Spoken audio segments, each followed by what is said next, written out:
이 사연은 서울 강남구에 살던 한 기업가와 여고생의 실화를 각색하였습니다. 어떤 이야기가 시작될 때 우리는 그 끝이 어떻게 될지 알 수 없습니다. 인생은 그런 것 같아요. 예상치 못한 순간에 운명은 우리를 깜짝 놀라게 하죠. 이 이야기도 그랬습니다. 아무도 예상하지 못했던 두 사람의 만남, 그리고 그 만남이 가져올 놀라운 인연에 대한 이야기입니다. 사람들은 그를 금융계의 황제라 불렀습니다. 김재혁 회장, 58세의 이 남자는 대한민국 금융업계를 장악한 강남 금융그룹의 총수였습니다. 그의 하루는 언제나 분 단위로 움직였죠. 그날 아침도 예외는 아니었습니다. 회장님, 오전 9시 30분에 이사회 미팅이 있습니다. 비서의 목소리가 차 안에 울려 퍼졌어요. 김재혁은 창밖으로 바쁘게 움직이는 사람들을 무심하게 바라보았습니다. 그의 눈에는 항상 계산된 냉정함이 있었죠. 그것이 그를 이 자리까지 올려놓은 무기였으니까요. 알았어. 자료는 다 준비됐지? 네, 회장님. 모두 준비되어 있습니다. 김재혁은 시계를 확인했습니다. 8시 50분. 시간은 충분했죠. 그는 항상 여유 있게 도착하는 것을 좋아했습니다. 그것도 그의 철학 중 하나였어요. 항상 한 발 앞서 준비하라.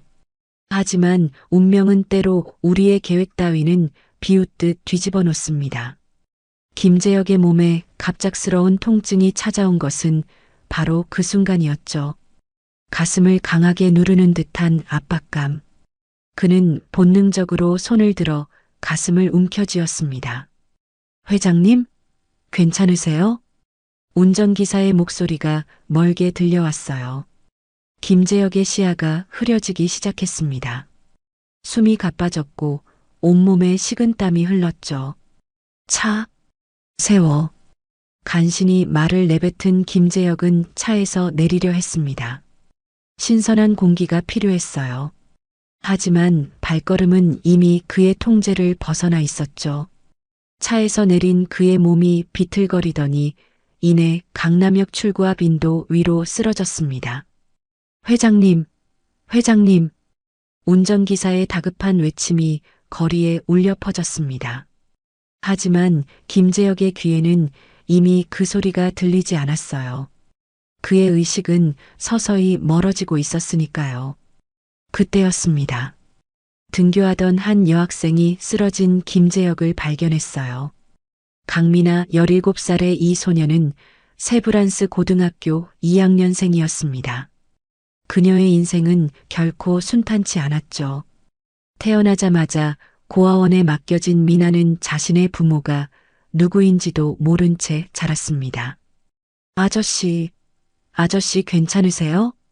미나는 쓰러진 김재혁에게 달려갔습니다.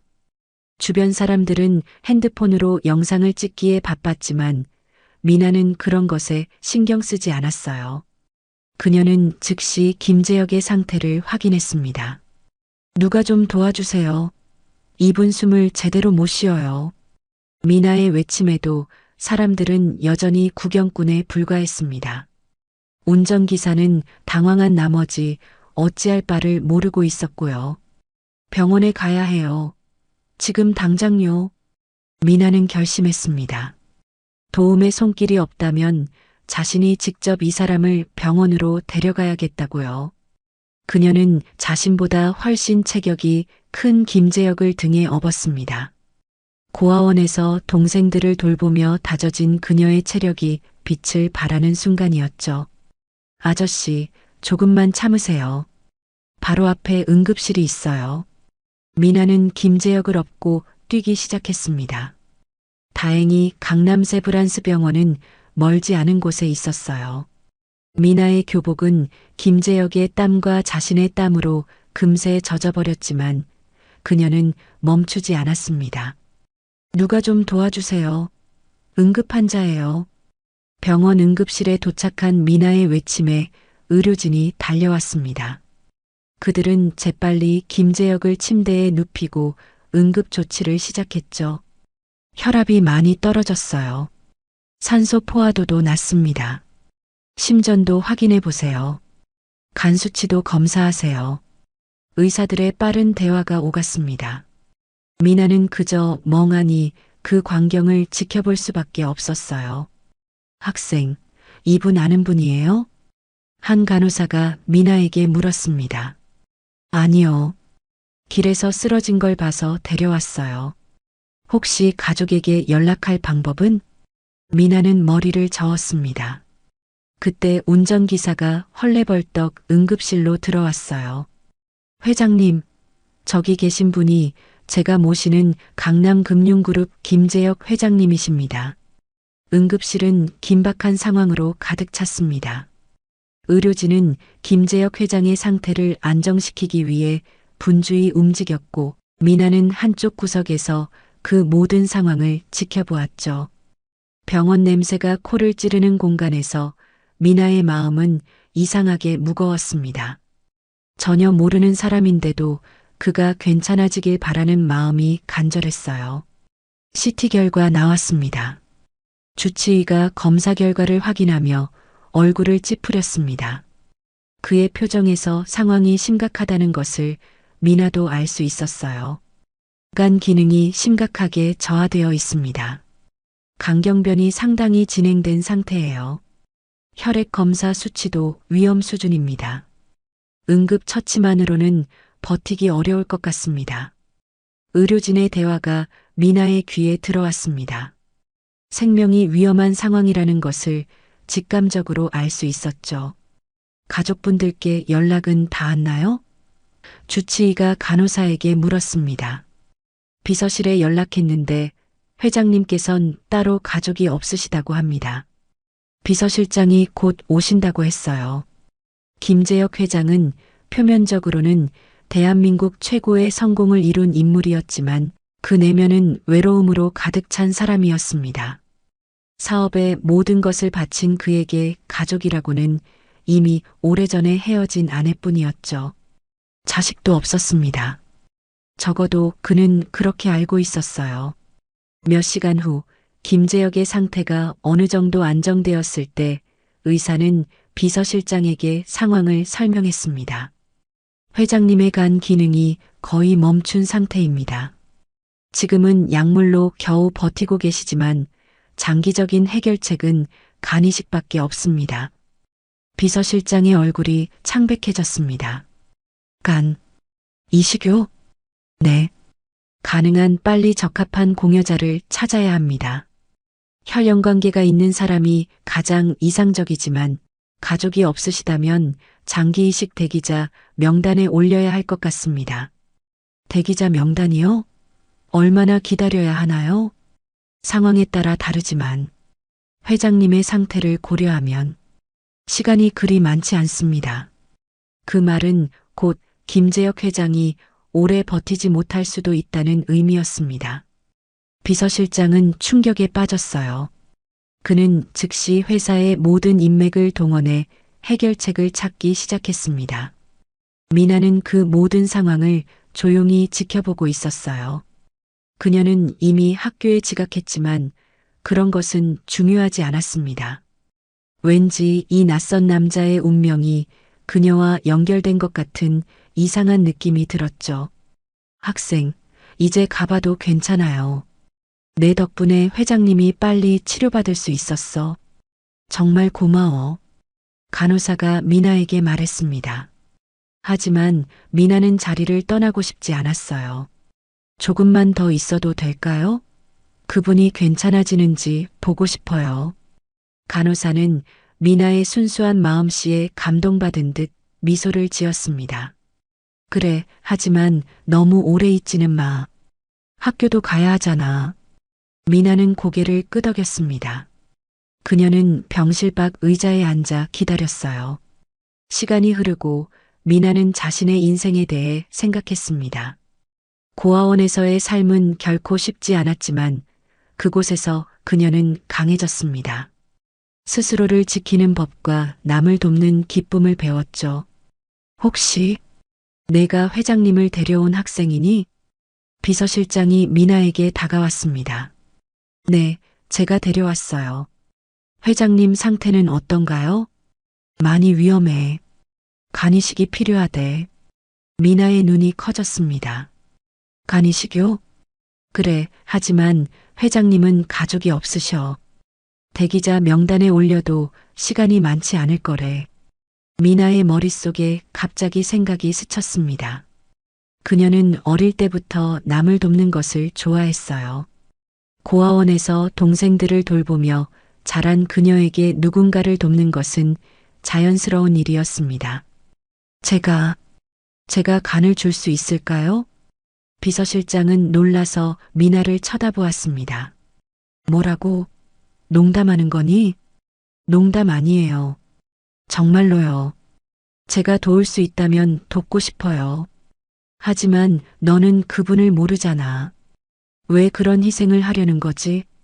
미나는 잠시 생각했습니다. 그녀도 정확한 이유를 알지 못했어요.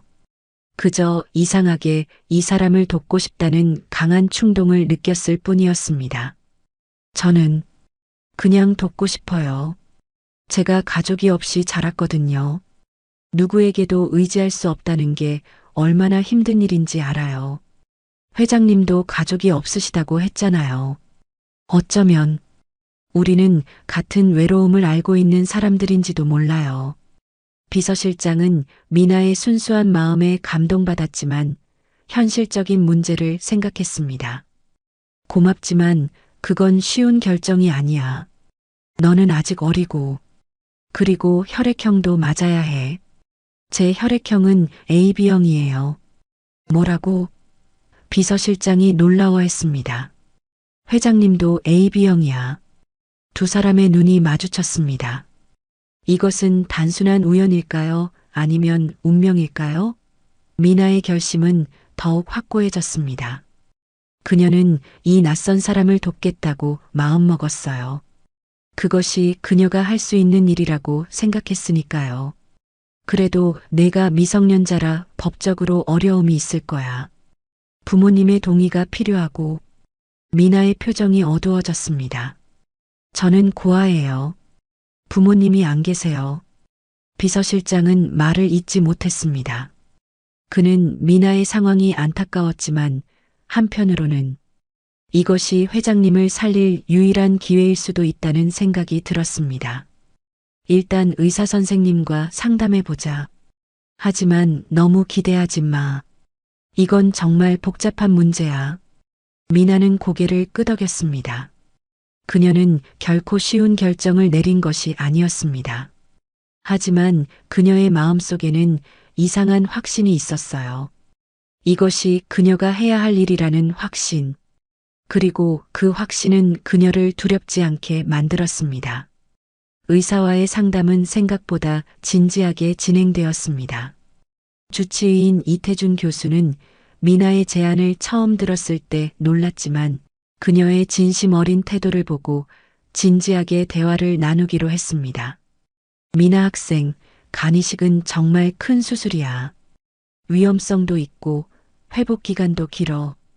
학업에도 영향이 클 텐데. 이 교수의 말에 미나는 단호하게 고개를 저었습니다. 저는 괜찮아요. 학교는 나중에 따라잡을 수 있어요. 그리고 제가 공부를 못하는 것보다 누군가의 생명이 더 중요하잖아요. 교수는 미나의 순수함에 감동했지만 의사로서 그녀에게 모든 위험성을 알려줄 책임이 있었습니다. 수술 후 합병증이 생길 수도 있어. 평생 약을 먹어야 할 수도 있고. 미나의 눈빛은 흔들리지 않았습니다. 저는 각오했어요. 왜 이렇게까지 하려는 거니? 너와 김 회장님은 아무 관계도 없잖아. 이 질문에 미나는 잠시 침묵했습니다. 그녀도 명확한 이유를 설명하기 어려웠어요. 그저 가슴 깊은 곳에서 우러나오는 충동이었을 뿐입니다. 제가 태어나서 부모님을 본 적이 없어요. 고아원에서 자랐거든요. 가족이 뭔지도 잘 모르고 살았죠. 하지만 항상 꿈꿔왔어요. 언젠가 제 가족을 만날 수 있을까 하고요. 회장님도 가족이 없으시다고 들었어요. 어쩌면 저희는 비슷한 외로움을 가진 사람들인지도 모르겠어요. 미나의 말에 교수와 비서실장은 가슴이 뭉클해졌습니다. 그녀의 순수한 동기에 감동한 이 교수는 말했습니다. 일단 혈액형은 맞는 것 같지만 다른 검사도 필요해. 조직적 합성 검사를 해봐야 정말 이식이 가능한지 알 수 있어. 미나는 고개를 끄덕였습니다. 네, 필요한 검사는 모두 받을게요. 이 교수는 간호사에게 필요한 검사를 준비하라고 지시했습니다. 그리고 미나를 바라보며 말했어요. 너의 결정은 정말 대단해. 하지만 아직 최종 결정을 내리지는 마. 모든 검사 결과가 나온 후에 다시 생각해보자. 미나는 그날 오후 여러 검사를 받았습니다. 혈액 검사, 간 기능 검사, 조직적 합성 검사. 그녀에게는 낯선 검사들이었지만 그녀는 용감하게 모든 과정을 거쳤습니다. 검사 중에는 유전자 검사도 포함되어 있었어요. 이는 조직적 합성을 더 정확히 알아보기 위한 것이었습니다. 검사를 마친 미나는 병원 복도에 앉아 결과를 기다렸습니다. 그녀의 마음은 이상하게 평온했어요. 자신이 내린 결정에 후회는 없었습니다. 오히려 오랜만에 느껴지는 마음의 안정감이 있었죠. 한편 김재혁 회장의 상태는 약물 치료로 인해 일시적으로 안정되어 있었습니다. 그는 아직 의식이 온전히 돌아오지 않은 상태였지만 생명에는 지장이 없었어요. 의료진은 그가 깨어나길 기다리고 있었습니다. 검사 결과가 나왔습니다. 이 교수가 미나와 비서실장을 상담실로 불렀습니다. 그의 표정이 묘하게 복잡했어요. 미나 학생, 내 검사 결과는 놀랍게도 김 회장님과 매우 높은 조직적 합성을 보여. 사실 보통 친척 사이에서나 볼 수 있는 정도야. 미나의 눈이 커졌습니다. 그게 무슨 뜻이에요? 이 교수는 깊은 숨을 들이쉬었습니다. 우리는 추가로 유전자 검사도 했어. 그리고 믿기 어려운 결과가 나왔어. 방 안의 공기가 무거워졌습니다. 비서실장도 이 교수의 말에 긴장한 표정을 지었습니다. 미나 학생, 너와 김재혁 회장님은 혈연 관계가 있어. 정확히 말하면 부녀 관계야. 미나의 세계가 멈춘 것 같았습니다. 귀에서는 웅웅거리는 소리가 들리고 심장은 미친 듯이 뛰었습니다. 그녀의 입에서 작은 신음소리가 새어나왔어요. 무슨 말씀이세요? 유전자 검사 결과 99.9% 확률로 김재혁 회장님이 너의 생물학적 아버지야. 미나는 자리에서 일어나 비틀거렸습니다. 몸이 떨려왔어요. 17년 동안 그녀가 품어왔던 의문, 내 부모님은 누구지? 라는 질문에 대한 답이 갑자기 눈앞에 나타난 것입니다. 그럴 리가 없어요. 저는 고아원에서 자랐어요. 부모님이 저를 버리셨다고. 비서실장도 충격을 받은 표정이었습니다. 그는 김재혁 회장이 과거에 결혼한 적이 있다는 사실은 알고 있었지만 자녀가 있었다는 이야기는 들은 적이 없었어요. 회장님의 과거에 대해 알고 있는 게 있나요? 이 교수가 비서실장에게 물었습니다. 비서실장은 머뭇거리다가 말했습니다. 회장님이 젊으셨을 때 한 여자분과 결혼하셨다가 이혼하셨다는 이야기는 들었습니다. 하지만 자녀에 대한 이야기는. 미나는 벽에 등을 기대고 천천히 주저앉았습니다. 너무나 갑작스러운 사실에 그녀는 어떻게 반응해야 할지 모르겠다는 듯 멍한 표정을 지었어요. 그럼 그분이 정말 제 아버지라는 말인가요? 이 교수는 고개를 끄덕였습니다. 과학적으로는 틀림없어. 하지만 어떻게 너가 고아원에 가게 되었는지 그 과정은 우리도 알 수 없어. 미나의 눈에서 눈물이 흘러내렸습니다. 기쁨인지 슬픔인지 혹은 그 모든 감정이 뒤섞인 것인지 그녀도 자신의 감정을 정확히 이해할 수 없었어요. 회장님께서 이 사실을 아실까요? 미나가 떨리는 목소리로 물었습니다. 비서실장이 대답했습니다. 모르실 겁니다. 회장님은 항상 자신이 혼자라고 생각하셨어요. 가족에 대한 이야기를 꺼내시는 걸 본 적이 없습니다. 미나는 깊은 숨을 들이쉬었습니다. 그녀의 인생이 완전히 뒤바뀌는 순간이었어요. 하지만 이상하게도 그녀의 마음속에는 혼란과 함께 이상한 평온함도 있었습니다. 마치 오랜 시간 동안 찾고 있던 퍼즐의 마지막 조각을 찾은 것 같은 느낌이었죠. 그럼 간이식은 어떻게 되는 건가요? 미나가 물었습니다. 이 교수는 미나를 걱정스럽게 바라보았습니다. 지금 그걸 걱정할 때가 아니야. 너에게 너무 큰 충격을 줬어. 아니에요. 저는 아직도 그분을 돕고 싶어요. 더더욱 이제는 미나의 목소리가 떨렸습니다. 내 아버지라는 단어를 입에 담기가 아직 어색했어요. 이식 수술은 가능해. 너희는 부녀지간이니 조직적 합성이 높아.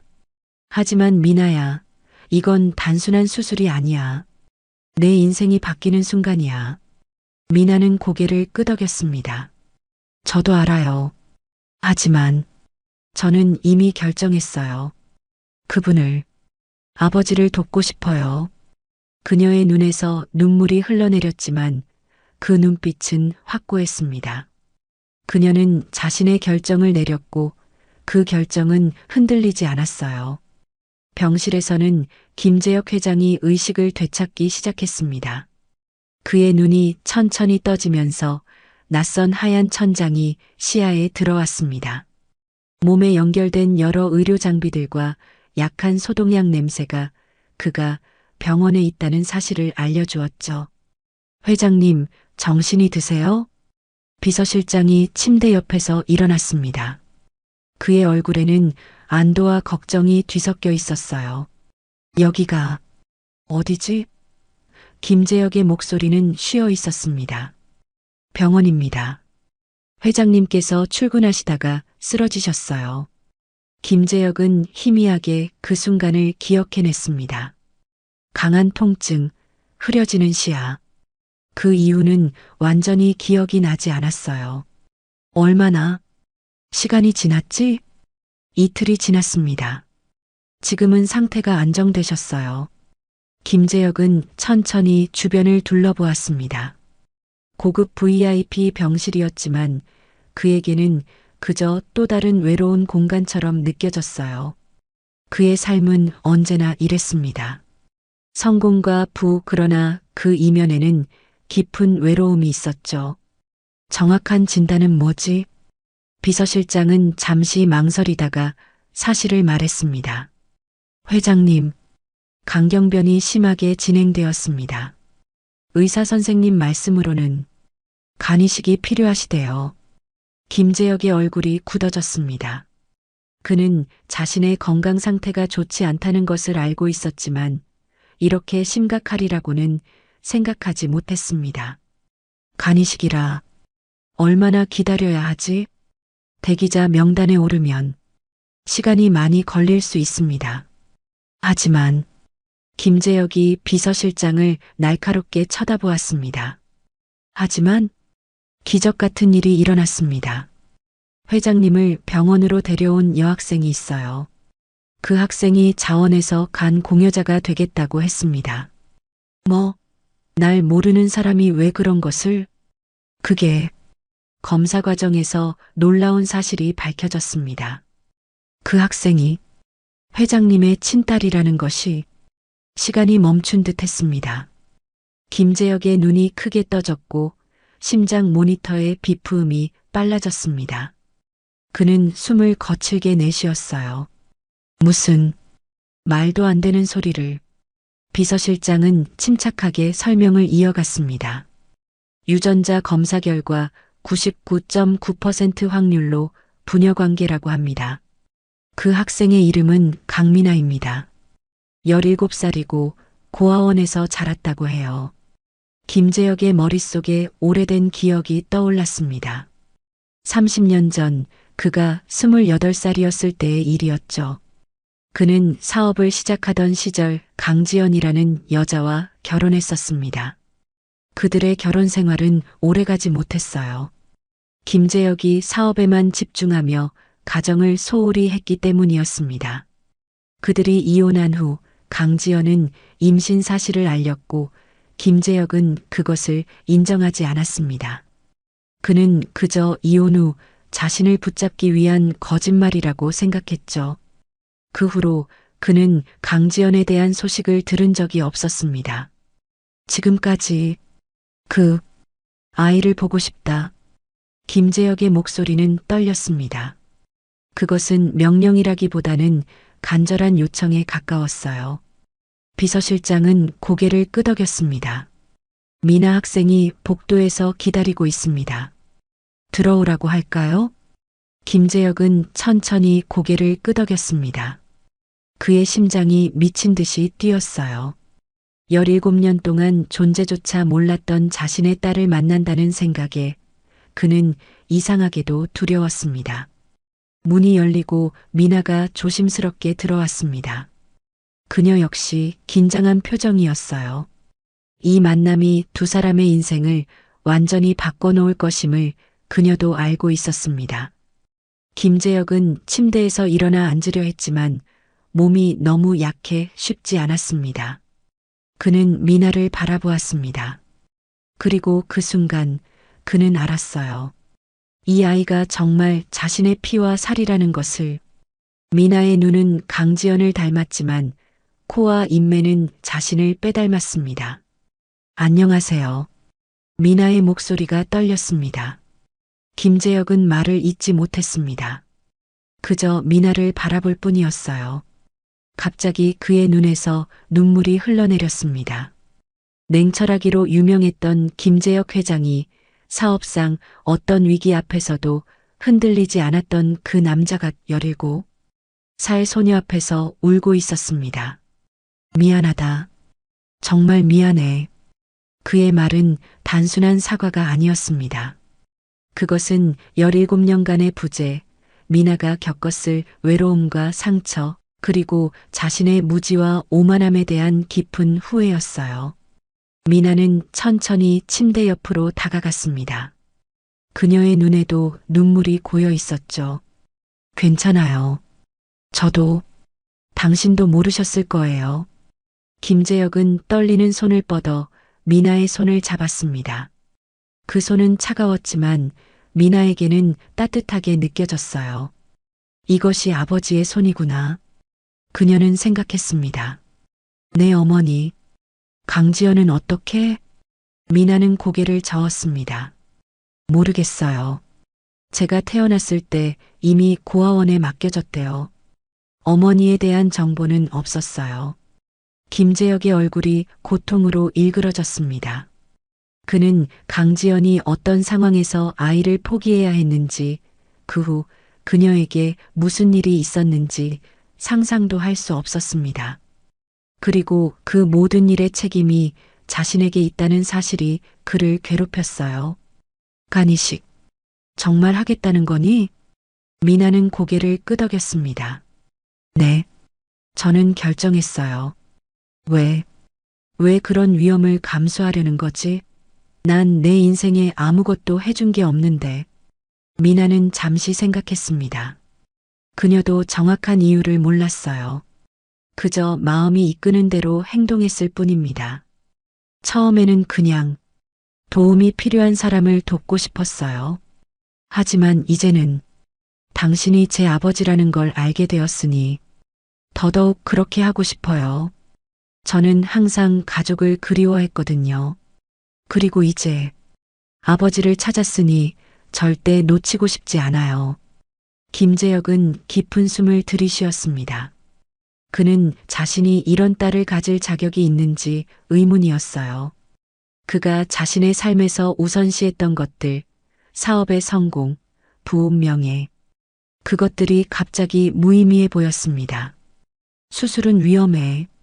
내 미래에 영향을 줄 수도 있어. 저는 괜찮아요. 정말로요. 김재혁은 미나의 확고한 의지를 보았습니다. 그녀의 눈에서 자신의 모습을 발견했어요. 그 강인함, 결단력. 하지만 미나에게는 자신에게 없던 것이 있었습니다. 따뜻함과 연민, 그리고 사랑. 수술이 끝나면, 내가 원한다면, 함께 살자. 미나의 눈이 빛났습니다. 정말요?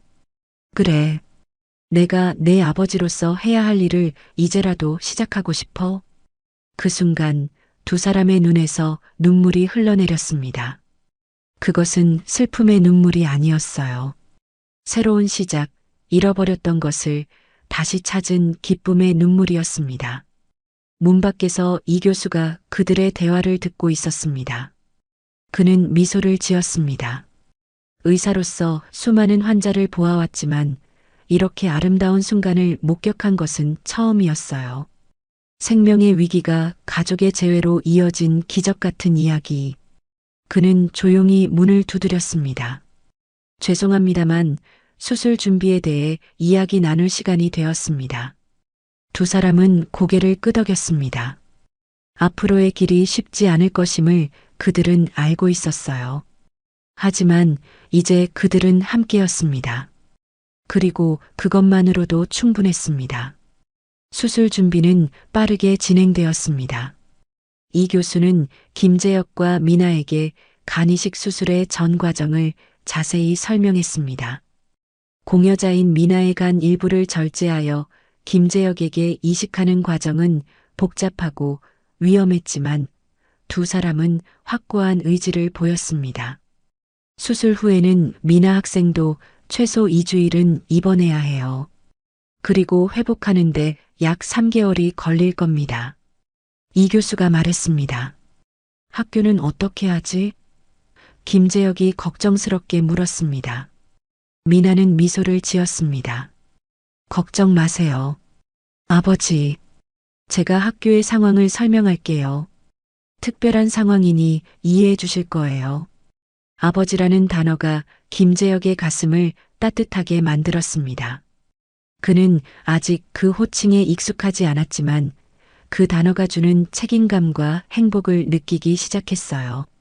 내가 학교에 연락할게. 내가 몸 상하면서까지 공부에 지장받으면 안 되잖아. 미나는 고개를 끄덕였습니다. 아직은 어색했지만 누군가가 자신을 걱정해주는 느낌이 좋았어요. 수술 전날 미나는 고아원에 마지막 인사를 하러 갔습니다. 그곳에서 그녀를 돌봐준 원장 선생님과 친구들에게 상황을 설명하고 앞으로는 아버지와 함께 살게 될 거라고 말했습니다. 미나야, 정말 행복한 일이구나. 내가 가족을 찾다니. 원장 선생님은 미나를 꼭 안아주었습니다. 선생님, 정말 감사해요. 저를 키워주시고 사랑해주셔서요. 이곳은 항상 제 마음의 고향일 거예요. 너의 새 출발을 진심으로 축하한다. 하지만 수술은 걱정되는구나. 괜찮아요. 저는 강하니까요. 그리고 드디어 제 아버지를 만났는데 이제 그분을 잃고 싶지 않아요. 원장 선생님은 미나의 결심에 감동했습니다. 그녀는 항상 미나가 특별하다고 생각했어요. 어려운 환경에서도 밝고 강한 아이였으니까요. 잊지 마렴. 여기는 항상 내 집이고 우리는 언제나 내 가족이야. 미나는 눈물을 참으며 고개를 끄덕였습니다. 그녀는 고아원의 동생들을 한 명씩 안아주며 작별 인사를 했어요. 10여 년간 함께한 이곳을 떠나는 것은 쉽지 않았지만 새로운 시작에 대한 설렘이 있었습니다. 병원으로 돌아온 미나는 수술 전 마지막 검사를 받았습니다. 모든 준비가 끝나고 그녀는 김재혁의 병실을 찾았습니다. 긴장되세요? 미나가 물었습니다. 김재혁은 미소를 지었습니다. 조금. 너는? 저도요. 하지만 잘 될 거예요. 저는 그렇게 믿어요. 김재혁은 미나의 손을 잡았습니다. 수술이 끝나고 나면 우리가 할 일이 많을 거야. 내가 살 방도 꾸며야 하고 학교도 옮겨야 할지도 모르고 그리고 무엇보다 우리가 서로에 대해 알아가야지. 미나는 행복한 미소를 지었습니다. 네, 정말 기대돼요. 저는 항상 이런 순간을 꿈꿔왔어요. 나도 마찬가지야. 내가 몰랐을 뿐이지. 두 사람은 잠시 침묵 속에서 서로를 바라보았습니다. 그들은 이미 피로 연결되어 있었지만 이제는 마음으로도 연결되기 시작했습니다. 미나야, 네, 아버지. 이건 약속이야. 수술이 잘 끝나면 내가 내 인생에서 놓쳤던 모든 순간들을 보상해 줄게. 내가 원하는 건 뭐든지. 미나는 고개를 저었습니다. 저는 특별한 것 바라지 않아요. 그저 함께 있는 것만으로도 충분해요. 김재혁의 눈시울이 붉어졌습니다. 그의 딸은 자신과는 달랐습니다. 그가 평생 쫓아온 물질적인 것들에 관심이 없었죠. 그녀는 그저 사랑과 가족을 원했을 뿐입니다. 내가 많이 배워야겠구나. 너에게서. 김재혁이 속삭였습니다.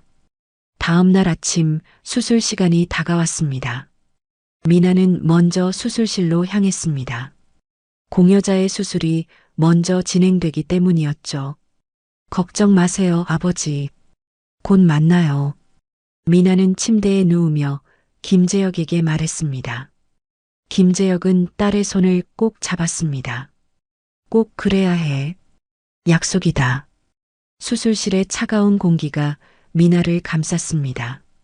마취 전 그녀의 마음은 이상하게 평온했습니다. 그녀는 자신이 올바른 선택을 했다고 믿었어요.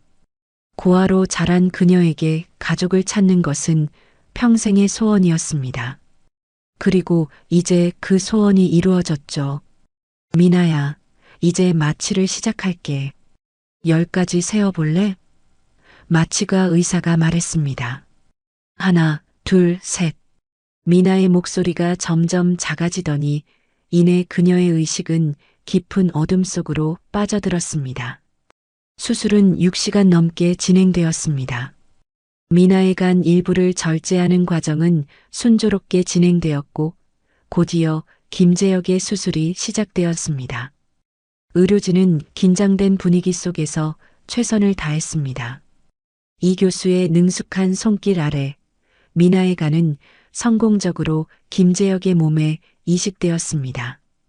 회복실에서 미나가 처음 눈을 떴을 때 그녀는 심한 통증을 느꼈습니다. 하지만 그 통증보다 더 강한 것은 아버지의 수술 결과에 대한 걱정이었죠. 아, 아버지는요? 미나는 간신히 말을 이었습니다. 간호사가 그녀에게 미소를 지었습니다. 걱정 마세요. 회장님 수술도 성공적이었어요. 지금은 중환자실에 계시지만 상태가 안정적이에요. 미나의 얼굴에 안도의 미소가 번졌습니다. 그녀는 다시 눈을 감았습니다. 이번에는 마음의 평화와 함께 며칠 후 두 사람은 각자의 병실에서 회복 중이었습니다. 미나는 이미 조금씩 걷기 시작했고 김재혁도 예상보다 빠르게 회복되고 있었습니다. 오늘은 아버지 병실에 가보고 싶어요. 미나가 간호사에게 말했습니다. 글쎄, 아직 너무 무리하면 안 될 것 같은데. 괜찮아요. 저 정말 괜찮아요. 아버지 얼굴 좀 보게 해주세요.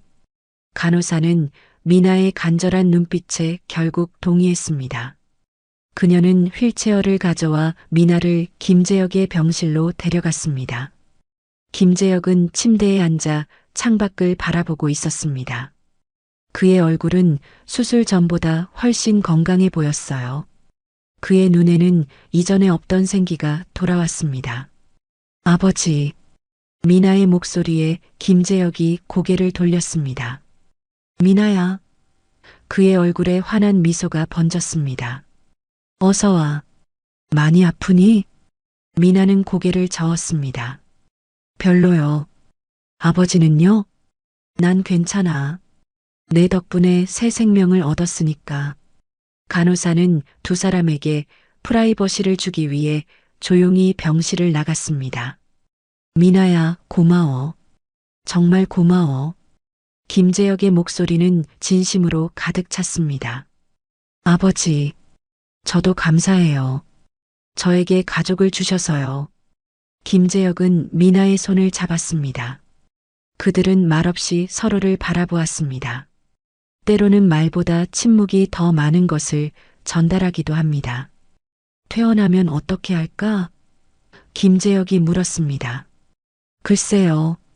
아직 생각해보지 않았어요. 우리 집으로 오렴. 강남에 있는데 방이 많아. 내가 원하는 방을 골라. 미나는 웃었습니다. 저는 큰 방 필요 없어요. 그냥 따뜻한 곳이면 좋겠어요. 김재혁은 딸의 소박함에 다시 한번 감동했습니다. 그는 자신이 평생 추구해온 가치관을 다시 생각해보게 되었어요. 그래, 따뜻한 집을 만들어줄게. 약속하마. 그날 밤 미나는 자신의 병실에 누워 창밖의 별을 바라보았습니다. 그녀의 인생은 완전히 바뀌었어요. 고아에서 재벌 회장의 딸이 되었고 무엇보다 그녀는 이제 가족이 있었습니다. 하지만 그녀의 마음에는 여전히 작은 의문이 남아 있었습니다. 엄마는 어디 계실까? 어머니에 대한 생각이 그녀의 마음을 스쳐 지나갔습니다. 언젠가는 그 의문에 대한 답도 찾을 수 있을까요? 미나는 그렇게 희망하며 눈을 감았습니다. 퇴원일이 다가오면서 김재혁은 미나를 위한 준비에 분주했습니다. 그는 비서실장에게 자신의 강남 자택 중 한 방을 미나의 취향에 맞게 꾸미라고 지시했습니다. 그는 딸이 무엇을 좋아할지 몰랐기에 여러 색상과 스타일의 가구와 소품을 준비해 두었어요. 회장님, 다 준비됐습니다. 미나 학생이 선택할 수 있게 여러 옵션을 마련해 두었습니다. 비서실장이 보고했습니다. 고맙네. 그리고 이제부터는 회사 일에 대해선 당분간 연락하지 말게. 내가 딸과 함께할 시간이 필요해. 비서실장은 놀랐지만 이해했습니다. 수십 년간 회사를 최우선으로 살아온 김재혁 회장이 처음으로 일을 미루는 모습이었으니까요. 네, 회장님. 모든 일은 제가 처리하겠습니다. 회장님께서는 건강과 가족에 집중하세요. 김재혁은 고맙다는 듯 고개를 끄덕였습니다. 이전에 그였다면 상상도 할 수 없는 모습이었죠. 하지만 미나를 만난 후 그의 인생 가치관은 서서히 변화하고 있었습니다. 퇴원 당일 미나는 여전히 조금 약했지만 걸을 수는 있었습니다. 김재혁은 그녀가 편안하게 이동할 수 있도록 모든 준비를 마쳤어요. 이제 진짜 집에 가는 거네요. 미나가 병실을 떠나며 말했습니다. 그래, 우리 집으로. 김재혁이 대답했습니다. 그 말에는 깊은 의미가 담겨 있었습니다. 우리 집, 더 이상 그 혼자만의 공간이 아니라 그와 미나가 함께하는 공간이었죠. 병원 밖에는 고급 리무진이 기다리고 있었습니다. 미나는 이런 대우가 아직 어색했습니다.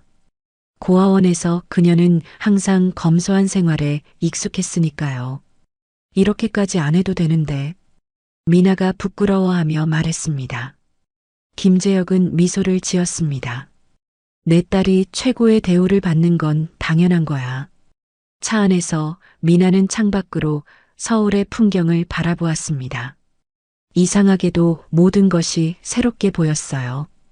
같은 도시인데도 이제는 다른 시선으로 세상을 바라보고 있었습니다.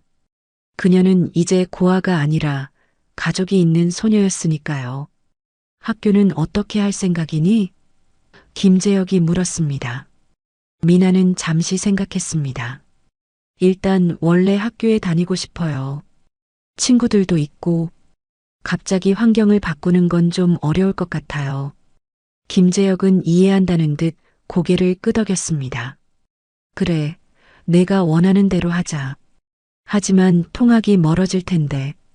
괜찮아요. 적응할 수 있어요. 미나의 목소리에는 확신이 있었습니다. 차가 강남의 고급 주택가로 들어섰습니다. 고층 아파트들 사이로 한 채의 고급 단독주택이 보였어요. 그곳이 바로 김재혁의 자택이었습니다. 도착했어요. 운전기사가 말했습니다. 미나는 입을 다물지 못했습니다. 그녀가 상상했던 것보다 훨씬 더 크고 웅장한 집이었어요. 정원이 넓게 펼쳐져 있었고 현대적인 디자인의 건물이 그 중앙에 자리 잡고 있었습니다. 여기가 아버지 집인가요? 이제는 우리 집이야. 김재혁이 부드럽게 정정했습니다. 그들이 현관에 도착하자 여러 명의 직원들이 줄지어 서서 인사했습니다. 가정부, 정원사, 경비원 모두 미나를 처음 만나는 순간이었죠. 환영합니다, 회장님. 그리고 미나 양. 가정부 최 여사가 정중하게 인사했습니다. 미나는 어색하게 고개를 숙였습니다. 이런 대우를 받는 것이 낯설었어요. 미나야, 이분이 우리 집을 관리해 주시는 최 여사야. 무엇이든 필요한 게 있으면 말씀드리렴. 김재혁이 소개했습니다. 안녕하세요, 최 여사님. 미나가 공손하게 인사했습니다. 최 여사는 미소를 지었습니다. 아이고, 정말 예쁘고 착해 보이는 아가씨네요. 회장님 닮아서 눈매가 똑같으시네.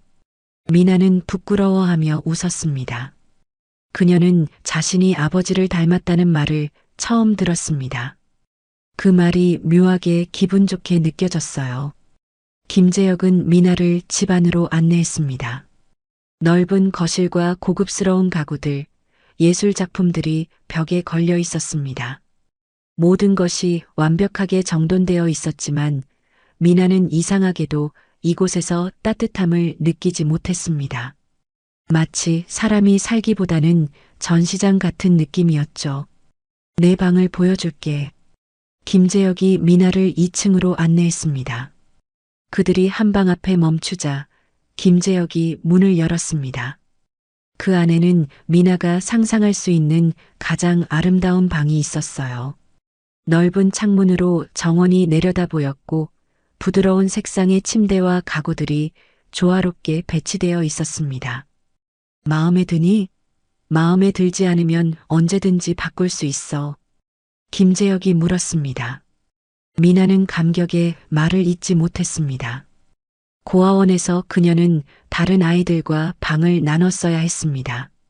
자신만의 방이라는 건 그녀에게는 꿈 같은 이야기였어요. 완벽해요, 아버지. 정말 감사합니다. 김재혁은 미나의 행복한 표정을 보며 가슴이 따뜻해짐을 느꼈습니다. 그는 평생 사업에서 성공을 위해 달려왔지만 이런 순수한 행복감은 처음이었어요. 쉬고 싶으면 쉬고 뭐든 필요한 게 있으면 말해. 내일은 함께 쇼핑도 가자.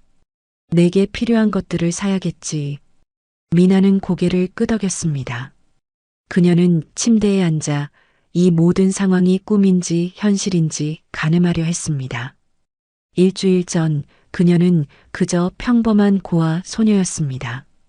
그리고 지금은 재벌가의 딸이 되어 있었죠. 그날 밤 미나는 새 방의 침대에 누웠습니다. 부드러운 이불과 편안한 매트리스가 그녀를 감쌌습니다. 하지만 그녀의 마음은 평온하지 않았어요.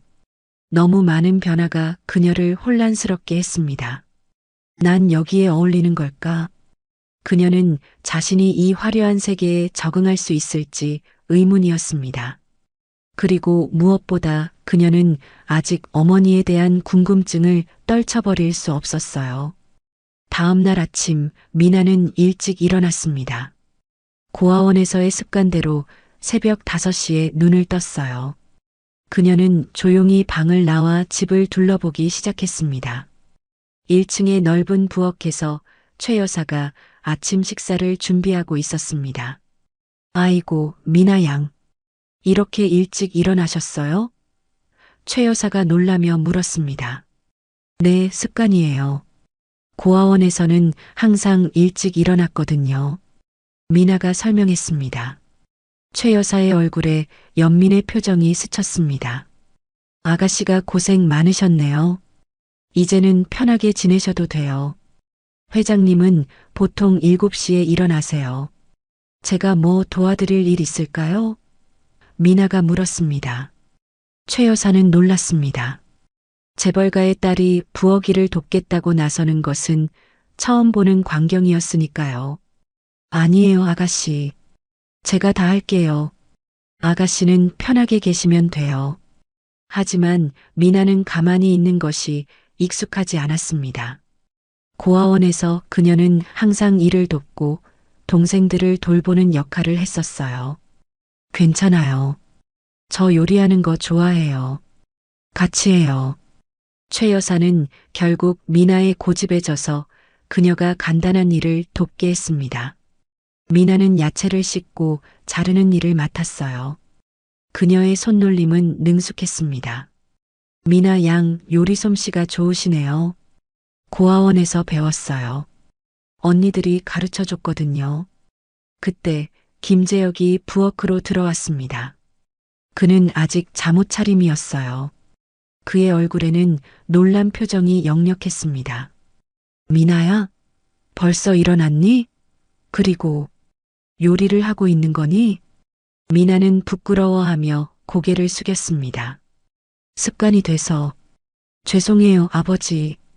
김재혁은 딸에게 다가가 그녀의 어깨를 부드럽게 감쌌습니다. 사과할 필요 없어. 그저 내가 이제는 그런 일을 안 해도 된다는 걸 알았으면 해.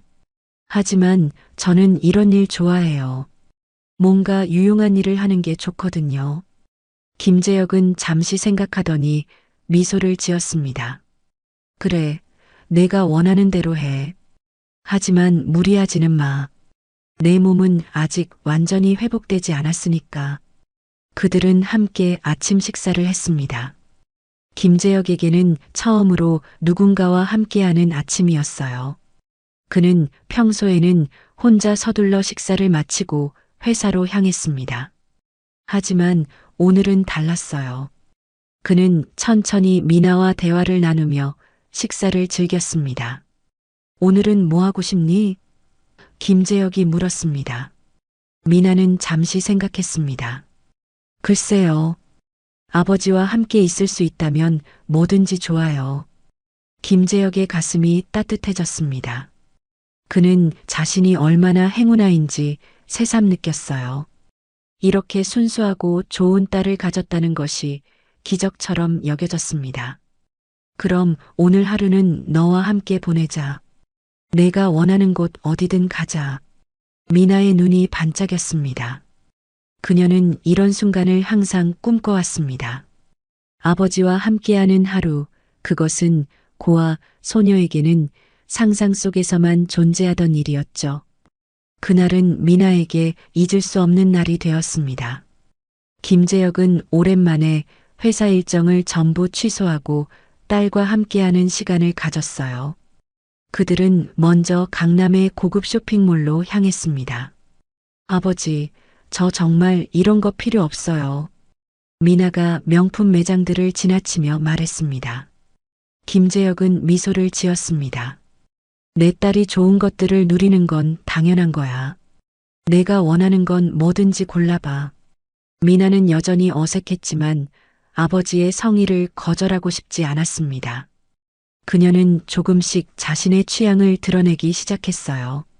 화려한 옷보다는 단정하고 편안한 스타일을 선호했고 무엇보다도 책에 큰 관심을 보였습니다. 여기 들러볼까요? 미나가 대형 서점을 가리키며 말했습니다. 김재혁은 약간 놀랐지만 곧 미소를 지었습니다. 그의 딸은 물질적인 것보다 지식의 가치를 두는 소녀였던 것이죠. 서점에서 미나는 문학, 과학, 역사 서적들을 열심히 살펴보았습니다. 그녀의 눈은 호기심으로 빛났고 김재혁은 그런 딸의 모습을 자랑스럽게 지켜보았어요. 이 책들 정말 좋아 보여요. 미나가 여러 책을 품에 안으며 말했습니다. 다 사자. 그리고 집에 서재도 있으니 내가 원하는 만큼 책을 채울 수 있어. 미나의 얼굴이 기쁨으로 환해졌습니다. 정말요? 저만의 작은 도서관을 가질 수 있는 거예요? 물론이지. 내일 서재를 내 취향대로 꾸며보자. 그들은 책을 산 후 점심을 먹으러 갔습니다. 고급 레스토랑에서 미나는 여전히 어색해했지만 김재혁은 그녀가 편안하게 느낄 수 있도록 노력했어요. 학교에서는 어떤 과목을 좋아하니? 김재혁이 물었습니다. 미나는 잠시 생각했습니다. 문학이랑 생물학이요. 특히 의학에 관심이 많아요. 의사가 되고 싶니? 네, 꿈이 그래요. 사람들을 도울 수 있는 직업이 되고 싶어요. 김재혁은 감동했습니다. 그의 딸은 자신과는 다른 가치관을 가지고 있었습니다. 그는 평생 부와 권력을 쫓았지만 미나는 타인을 도울 수 있는 삶을 꿈꿨습니다. 멋진 꿈이구나. 내가 내 꿈을 이룰 수 있게 도울게. 미나는 미소를 지었습니다. 감사해요, 아버지. 하지만 저는 제 힘으로 해내고 싶어요. 물론 아버지의 지원이 있다면 너무 감사하겠지만 제 노력으로 성취하는 게 중요하다고 생각해요. 김재혁은 다시 한번 딸의 성숙함에 놀랐습니다. 그녀는 이미 강인한 독립심과 확고한 가치관을 갖고 있었어요. 점심 후 그들은 한강공원으로 향했습니다. 가을의 선선한 바람이 불어오는 공원에서 그들은 천천히 걸으며 더 많은 대화를 나눴습니다. 미나야, 내 어머니에 대해 궁금한 게 있니? 김재혁이 조심스럽게 물었습니다. 미나는 잠시 걸음을 멈추었습니다. 그녀의 눈에 복잡한 감정이 스쳤어요. 네, 많이 궁금해요. 어머니는 어떤 분이셨나요? 그리고 왜 저를... 그녀는 말을 끝맺지 못했습니다. 왜 저를 버리셨나요? 라는 질문은 그녀의 마음 깊은 곳에서 항상 자리하고 있었지만 입 밖으로 내기에는 너무 아팠습니다. 김재혁의 얼굴에 그림자가 드리웠습니다. 그는 깊은 숨을 들이쉬었어요. 내 어머니는 강지연이라는 분이셨어. 아주 아름답고 지혜로운 여성이었지. 우리는 내가 사업을 막 시작했을 때 만났어.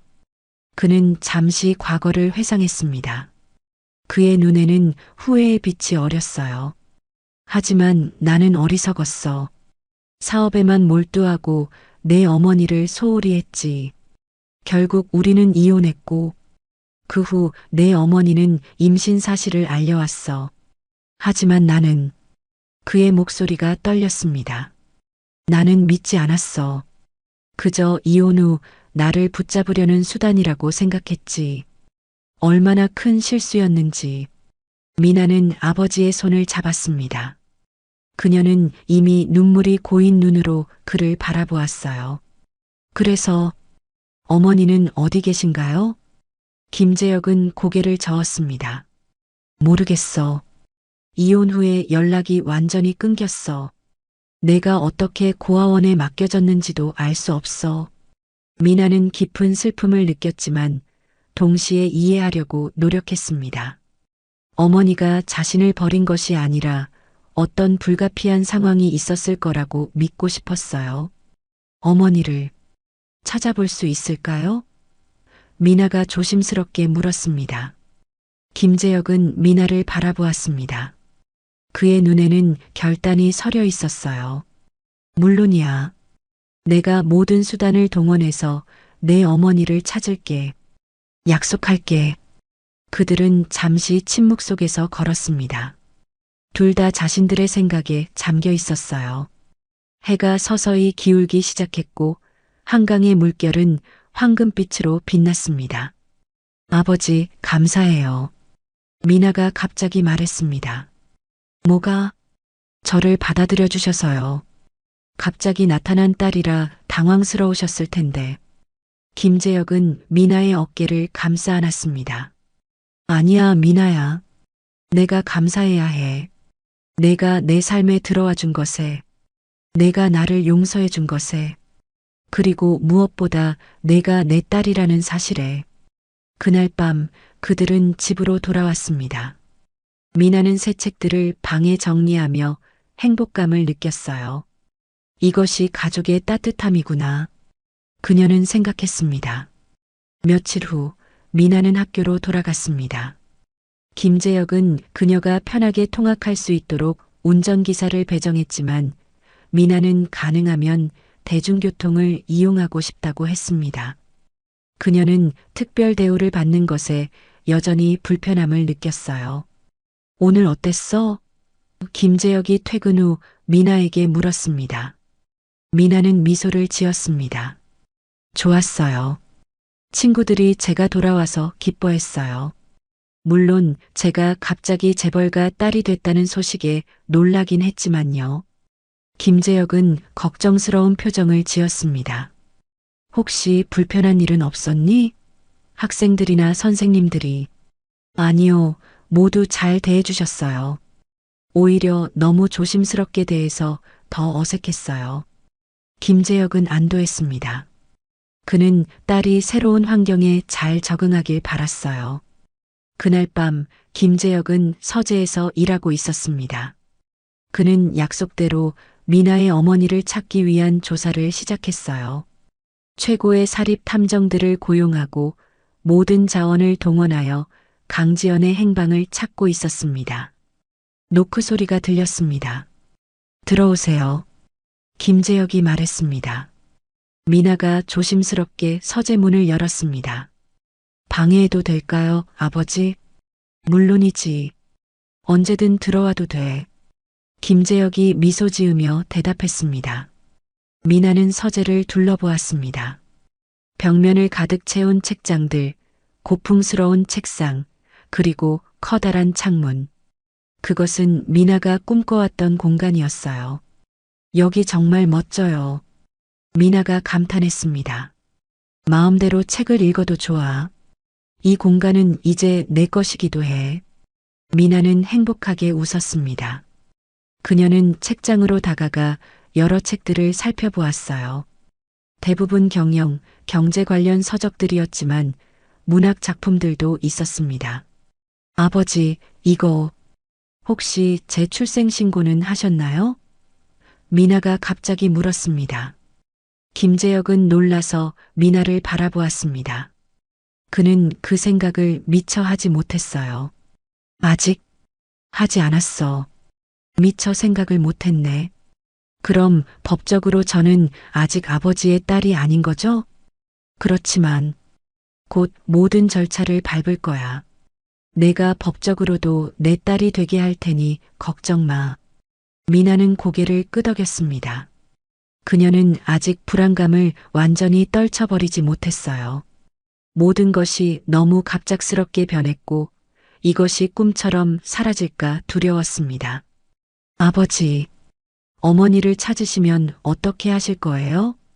김재혁은 깊은 숨을 들이쉬었습니다.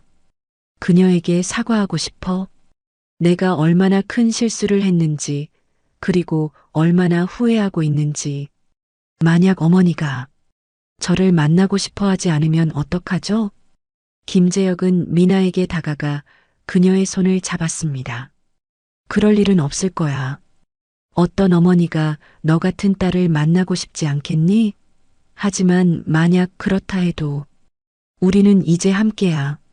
내가 항상 내 곁에 있을게. 미나는 아버지의 말에 위로를 받았습니다. 그녀는 여전히 어머니에 대한 그리움과 궁금증이 있었지만 지금 이 순간 아버지와 함께하는 것만으로도 행복했어요. 고마워요, 아버지. 정말 감사해요. 그날 밤 미나는 자신의 방에서 창밖의 별을 바라보며 생각했습니다. 그녀의 인생은 완전히 바뀌었지만 그녀의 마음속에는 여전히 채워지지 않은 빈자리가 있었어요. 그것은 어머니에 대한 그리움이었습니다. 어머니, 어디 계신가요? 저를 기억하시나요? 미나의 속삭임은 밤하늘의 별들 사이로 사라져갔습니다. 언젠가는 그 질문에 대한 답을 찾을 수 있겠지요? 미나는 그렇게 희망하며 눈을 감았습니다. 한 달이 지났습니다. 미나는 새로운 환경에 점점 적응해 가고 있었어요. 학교와 집을 오가는 일상이 자리를 잡았고 김재혁과의 관계도 더욱 깊어졌습니다. 그들은 매일 저녁 함께 식사를 하며 서로의 하루를 나누었고 주말에는 함께 시간을 보냈어요. 김재혁은 딸을 위해 많은 것을 변화시켰습니다. 그는 회사 일정을 조정하여 더 많은 시간을 가족과 보낼 수 있게 했고 미나의 법적 지위를 확립하기 위한 모든 절차를 마쳤습니다. 이제 미나는 공식적으로 김재혁의 딸이자 상속자였어요. 미나야, 오늘은 특별한 곳에 가자. 김재혁이 주말 아침 미나에게 말했습니다. 미나는 호기심에 눈을 빛냈습니다. 어디요? 비밀이야. 준비해서 내려와. 1시간 후 그들은 차를 타고 서울 외곽으로 향했습니다. 미나는 창밖으로 변화하는 풍경을 바라보며 궁금증에 휩싸였습니다. 아직 말씀 안 해주실 거예요? 미나가 물었습니다. 김재혁은 미소를 지었습니다. 조금만 더 참아. 곧 도착할 거야. 그들은 작은 마을로 들어섰습니다. 한적한 시골 마을이었어요. 차는 마을 입구에 있는 작은 병원 앞에 멈추었습니다. 여기가 어디예요? 미나가 물었습니다. 김재혁의 표정이 진지해졌습니다. 내 어머니에 관한 소식을 찾았어. 그녀는 이곳에서 마지막으로 목격되었대. 미나의 심장이 빠르게 뛰기 시작했습니다. 어머니, 드디어 어머니에 대한 단서를 찾은 것입니다. 그들은 병원으로 들어갔습니다. 오래된 건물이었지만 깨끗하고 정돈되어 있었어요. 안내 데스크에서 김재혁이 약속된 사람을 만나러 왔다고 말하자 간호사는 그들을 원장실로 안내했습니다. 안녕하세요, 김 회장님. 그리고 이분이 미나 양이시군요. 나이 지긋한 원장이 그들을 맞이했습니다. 네, 제 딸입니다. 김재혁이 자랑스럽게 대답했습니다. 앉으세요. 오늘 이렇게 찾아오신 이유가 강지연 씨에 관한 것이라고 들었습니다. 원장이 말했습니다. 미나의 귀가 번쩍 뜨였습니다. 어머니의 이름이 언급되자 그녀의 심장은 더욱 빠르게 뛰었어요. 네, 맞습니다. 제가 고용한 조사원이 강지연 씨가 이곳에서 마지막으로 목격되었다고 보고했습니다. 원장은 깊은 숨을 들이쉬었습니다. 네, 맞습니다. 강지연 씨는 약 15년 전 이곳에서 자원봉사자로 일하셨어요. 그녀는 아픈 아이들을 돌보는 일을 했습니다. 15년 전이요? 김재혁이 놀라서 물었습니다. 미나가 고아원에 맡겨진 것이 그보다 더 오래 전이었기 때문이었죠. 네. 그녀는 이곳에 오기 전에 어딘가에서 큰 상처를 받은 것 같았어요. 항상 슬픈 눈을 하고 있었지만 아이들을 대할 때만큼은 밝은 미소를 지었습니다. 미나는 숨을 죽이고 들었습니다.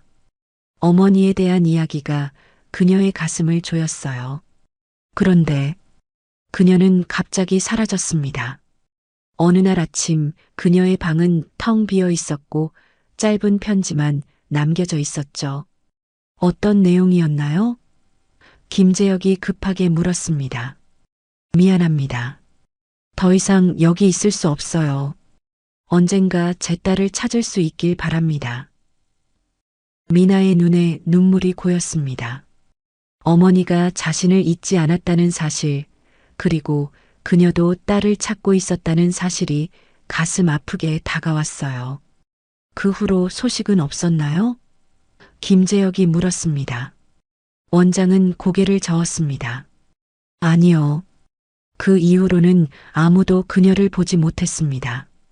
김재혁은 실망했지만 포기하지 않았습니다. 혹시 그녀가 남긴 물건이나 다른 단서는 없을까요? 원장은 잠시 생각하더니 자리에서 일어났습니다. 사실 그녀가 떠난 후 방을 정리하다가 이것을 발견했어요. 언젠가 주인에게 돌아가길 바라며 보관해 두었습니다. 원장은 서랍에서 작은 상자를 꺼내 미나에게 건넸습니다. 그것은 오래된 나무 상자였어요. 미나는 떨리는 손으로 상자를 받았습니다. 천천히 열자 안에는 작은 사진첩과 편지, 그리고 반쪽짜리 팔찌가 들어 있었습니다. 이건 미나가 팔찌를 집어들며 말했습니다. 그것은 특별한 디자인의 팔찌였습니다. 한쪽은 미라는 글자가, 다른 한쪽은 나라는 글자가 새겨져 있었어요.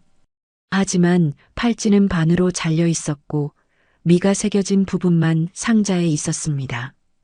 이게 무슨 의미인가요? 김재혁이 물었습니다. 미나는 갑자기 몸을 떨었습니다. 그녀는 천천히 자신의 가방에서 작은 주머니를 꺼내 열었어요. 그 안에는 또 다른 반쪽 팔찌가 들어 있었습니다. 나라고 새겨진 부분이었죠. 이건 제가 고아원에 맡겨졌을 때 가지고 있던 유일한 물건이에요. 미나가 떨리는 목소리로 말했습니다. 두 반쪽을 합치자 그것은 완벽하게 맞아떨어졌습니다. 미나라는 이름이 완성되었어요. 김재혁과 원장은 놀란 표정으로 그 광경을 바라보았습니다. 이것은 분명 어머니가 딸을 위해 남긴 특별한 연결고리였죠. 사진첩도 봐봐. 원장이 조용히 말했습니다. 미나는 천천히 사진첩을 펼쳤습니다. 첫 페이지에는 젊은 여성의 사진이 있었어요. 아름다운 미소를 짓고 있는 그녀는 미나를 닮았습니다. 어머니, 미나가 속삭였습니다. 다음 페이지를 넘기자 아기를 안고 있는 강지연의 사진이 나왔습니다. 그 아기는 분명 어린 미나였어요. 왜 어머니는 저를 두고 가셨을까요? 미나의 눈에서 눈물이 흘러내렸습니다. 김재혁도 눈시울을 붉혔습니다. 그는 미나의 어깨를 감싸 안았어요. 그녀에게는 분명 이유가 있었을 거야. 우리가 아직 모르는 사연이. 미나는 계속해서 사진첩을 넘겼습니다. 마지막 페이지에 이르자 봉투가 하나 끼워져 있었어요. 그 위에는 미나에게라고 쓰여 있었습니다. 미나는 떨리는 손으로 봉투를 열었습니다. 안에는 오래된 편지가 들어 있었어요. 사랑하는 미나에게, 내가 이 편지를 읽고 있다면 우리는 다시 만난 것일까? 아니면 누군가가 이 편지를 내게 전해준 것일까? 어느 쪽이든 나는 내가 건강하고 행복하기를 바랄 뿐이야. 내가 너를 포기한 것은 결코 내가 사랑받지 못해서가 아니란다. 반대로 너무나 사랑했기에 내 병이 너에게 해를 끼칠까 두려웠어. 의사들은 내게 얼마 남지 않았다고 했고 나는 너에게 더 나은 삶을 주고 싶었단다. 하지만 기적적으로 내 병은 호전되었고 그때부터 나는 너를 찾기 시작했어. 하지만 고아원에서는 내가 이미 입양되었다고 했어. 나는 너의 행복을 빌며 물러섰단다. 하지만 내 마음속에 너는 항상 있었어. 이 팔찌의 반쪽을 간직해 주렴. 언젠가 우리가 다시 만날 때 두 반쪽이 하나로 합쳐지면 우리의 인연도 다시 이어질 거야. 영원히 너를 사랑하는 엄마가. 편지를 읽는 미나의 얼굴로 눈물이 흘러내렸습니다. 그녀의 어머니는 자신을 버린 것이 아니었습니다. 사랑 때문에 어쩔 수 없는 선택을 한 것이었어요. 아버지, 어머니는 살아계셨던 거예요. 미나가 울먹이며 말했습니다. 김재혁은 편지를 함께 읽고 깊은 한숨을 내쉬었습니다. 그가 강지연을 오해했던 시간들이 얼마나 어리석었는지 깨달았어요. 이 편지가 쓰여진 게 언제인가요? 김재혁이 원장에게 물었습니다. 약 12년 전으로 추정됩니다. 강지연 씨가 이곳을 떠난 시점이죠. 그렇다면 아직 그녀를 찾을 가능성이 있습니다. 김재혁의 눈에 결심이 서렸습니다. 실은 원장이 말을 이었습니다. 저도 그녀를 찾으려고 노력했습니다. 그녀는 의사들에게 기적적으로 살았다고 했지만 그건 완전한 진실은 아니었어요. 그녀의 병은 일시적으로 호전되었을 뿐 완전히 나은 것은 아니었답니다. 미나와 김재혁의 얼굴이 창백해졌습니다. 그렇다면 어머니는 미나가 말을 잇지 못했습니다. 원장은 고개를 저었습니다. 확실한 정보는 없어요. 하지만 그녀는 마지막으로 서울의 한 병원에서 치료를 받고 있다는 소식을 들었습니다. 병명은 희귀한 혈액질환이었어요. 어느 병원인지 아시나요? 김재혁이 급하게 물었습니다. 서울대병원이라고 했던 것 같아요. 김재혁은 즉시 전화를 꺼내 비서에게 연락했습니다. 강지연이라는 환자를 찾아봐. 12년 전 서울대병원에서 희귀 혈액질환으로 치료받았다고 해. 모든 자원을 동원해서라도 찾아. 미나는 이 모든 상황이 꿈만 같았습니다. 어머니가 자신을 버린 것이 아니라 사랑 때문에 떠났다는 것, 그리고 그녀가 아직 살아있을 수도 있다는 희망. 그것은 미나에게 너무나 큰 감정의 소용돌이였어요. 아버지, 정말 어머니를 찾을 수 있을까요? 미나가 떨리는 목소리로 물었습니다. 김재혁은 딸을 꼭 안아주었습니다. 꼭 찾을 거야. 이번에는 내 어머니를 절대 놓치지 않을게. 약속할게. 그들은 원장에게 감사 인사를 전하고 병원을 나왔습니다. 차 안에서 미나는 어머니의 사진첩을 계속 바라보았어요. 그녀는 이제 자신의 뿌리, 자신의 정체성의 일부를 찾은 기분이었습니다. 이후 일주일 동안 김재혁은 모든 자원을 동원하여 강지연을 찾았습니다. 그리고 마침내 그들은 중요한 정보를 얻었어요. 미나야, 좋은 소식이 있어. 김재혁이 흥분된 목소리로 말했습니다. 미나는 기대에 찬 눈으로 아버지를 바라보았습니다. 내 어머니를 찾았어. 그녀는 지방의 작은 요양병원에 계셨어. 병세가 악화되어 오랫동안 그곳에 계셨다고 해. 어머니가 살아계신 거예요? 미나의 목소리가 떨렸습니다. 그래, 하지만 상태가 좋지 않다고 해. 지금 바로 그곳으로 가자. 그들은 서둘러 강원도의 한 요양병원으로 향했습니다. 길고 긴 여정 끝에 그들은 마침내 강지연이 있는 병실 앞에 도착했어요. 준비됐니? 김재혁이 미나에게 물었습니다. 미나는 심호흡을 하고 고개를 끄덕였습니다. 그녀의 손에는 나라고 새겨진 팔찌 반쪽이 꼭 쥐어져 있었어요. 문이 열리고 그들은 병실로 들어섰습니다. 창가에 놓인 침대 위에 한 여성이 누워 있었습니다. 세월의 흔적이 그녀의 얼굴에 깊게 새겨져 있었지만 그 눈빛은 사진에서 본 것과 같았어요. 어머니, 미나가 속삭였습니다. 강지연의 눈이 천천히 그들을 향해 돌아왔습니다. 처음에는 혼란스러운 표정이었지만 곧 그녀의 눈이 커졌어요. 미나? 그녀의 목소리는 약했지만 그 안에 담긴 감정은 강렬했습니다. 미나는 침대 옆으로 달려가 어머니의 손을 잡았습니다. 그녀는 울음을 참을 수 없었어요. 네, 어머니. 저예요, 미나예요. 강지연의 눈에서도 눈물이 흘러내렸습니다. 정말 내가 맞구나. 내 딸, 내 사랑하는 딸. 미나는 팔찌 반쪽을 어머니에게 보여주었습니다. 저 이거 가지고 있었어요. 항상. 강지연은 떨리는 손으로 자신의 목걸이를 꺼냈습니다. 그것에는 다른 반쪽 팔찌가 달려 있었어요. 두 사람은 함께 두 반쪽을 맞추었습니다. 미나, 완벽하게 하나가 되었습니다. 내가 얼마나 널 찾으려 했는지 강지연이 흐느끼며 말했습니다. 그때 강지연은 김재혁을 발견했습니다. 그녀의 눈에 놀라움이 스쳤어요.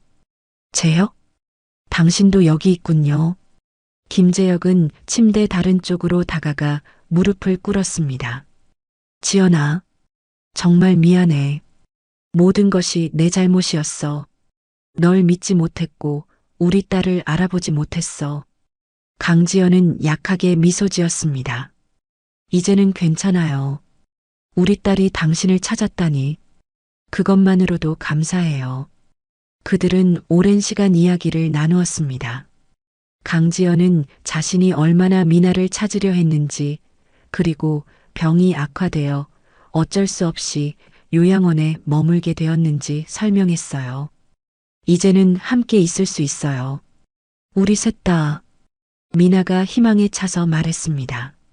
강지연과 김재혁은 서로를 바라보았습니다. 과거의 상처와 오해를 뛰어넘어 그들은 딸을 위해 다시 시작할 준비가 되어 있었습니다. 그래, 우리는 이제 진정한 가족이 될 거야. 김재혁이 말했습니다. 그날 이후 강지연은 서울의 최고 병원으로 옮겨져 최선의 치료를 받기 시작했습니다. 미나와 김재혁은 매일 그녀를 방문했고 세 사람은 잃어버린 시간을 조금씩 되찾아갔어요. 미나의 인생은 완전히 바뀌었습니다. 고아에서 재벌가의 딸이 되고 그리고 이제 어머니까지 찾은 그녀는 더 이상 무엇을 바랄 수 없을 만큼 행복했습니다. 어느 날 저녁 세 사람은 병원 정원에 앉아 석양을 바라보고 있었습니다. 미나야. 강지연이 부드럽게 불렀습니다. 내 어머니, 내가 우리를 찾아준 것은 기적이야. 우리 가족이 다시 하나가 된 것도. 미나는 미소 지었습니다. 저도 그렇게 생각해요. 하지만 우연히 아버지가 쓰러진 그날, 제가 그곳을 지나가지 않았다면. 김재혁이 웃었습니다. 그건 우연이 아니라 운명이었을 거야. 우리 가족은 언젠가는 꼭 다시 만나게 되어 있었던 거야. 강지연도 따뜻하게 미소 지었습니다. 그녀의 건강은 여전히 완전하지 않았지만 그녀의 눈에는 이전에 없던 생기가 돌아왔어요. 사랑해요, 엄마, 아빠. 미나가 말했습니다. 우리도 너를 사랑한다, 우리 딸. 두 부모가 함께 대답했습니다. 석양의 빛이 그들을 따뜻하게 감쌌습니다. 잃어버렸던 가족이 다시 하나가 되어 그들은 함께 새로운 시작을 맞이했습니다. 과거의 상처를 넘어 그들은 이제 서로의 사랑으로 치유되고 있었습니다. 그리고 미나의 손에는 이제 완전한 팔찌가 놓여 있었습니다. 미나, 이름처럼 그녀의 정체성도 이제 완전해졌습니다.